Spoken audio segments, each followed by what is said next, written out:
રાજકોટના જેતપુર પંથકમાં ભાજપના દિગ્ગજ નેતાની નારાજગી સામે આવી છે। ટિકિટ ન મળતા પત્નીનું થાણાગાળો જિલ્લા પંચાયત બેઠક પરથી અપક્ષ ઉમેદવાર તરીકે ફોર્મ ભરાવ્યું। ભાજપમાં વર્ષોથી જોડાયેલા દિનકરભાઈ ગુદાણીયા અને તેમના પત્ની ગીતાબેન ગુદાણીયામાં નારાજગી। તાલુકા ભાજપના પૂર્વ પ્રમુખ, મહામંત્રી અને કારોબારી ચેરમેન રહી ચૂકેલા નેતાને ટિકિટ ન મળતા નોંધાવ્યો વિરોધ।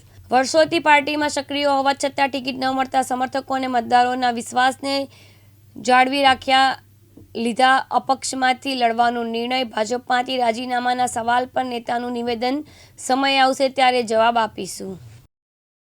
કારણ એટલું હતું કે સ્ટાર્ટિંગથી મારી કેરિયરની શરૂઆત તાલુકા ભાજપ સભ્યથી માંડી તાલુકા ભાજપ સંગઠનમાં મહામંત્રી અને પ્રમુખ જેવી જવાબદારીઓ સારી એવી નિભાવી અને બધાનો સાથ સહકાર અત્યાર સુધી મળ્યો છે અને આવનારા દિવસોમાં પણ મળવાનો છે। એટલે જે અમારી જિલ્લા પંચાયત 33 થાણાગાળો હતી એમાં અમારી દાવેદારી હતી અને એમાં ફૂલ દાવેદારી બધાનો સાથ સહકાર હતો, પણ સંજોગો વસાત ક્યાંક ગેપ રહી ગયો કે જે કારણ હોય એ મારે કારણને કોઈ લેવા દેવા નથી, પણ અમારી હાજરીની નોંધ લેવા માટે આજે અપક્ષ તરીકે મારા વાઇફનું ફોર્મ છે અમે રજૂ કર્યું છે 33 જિલ્લા પંચાયત થાણાગાળોમાં।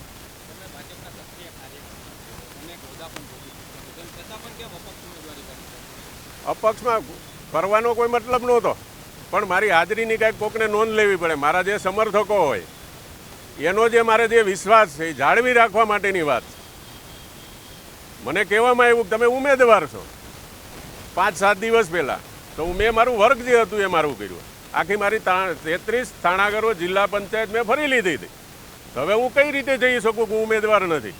હું ઉમેદવાર તરીકે જઈ શક્યો હતો, તો એનો અસંતોષ હતો મારા કાર્યકરોમાં, મારા મતદારોમાં, તો એના અનુસંધાને મેં થાણાગાળો જિલ્લા પંચાયત મારા પત્નીના નામે દરખાસ્ત કરી છે અત્યારે જેતપુર તાલુકા પર।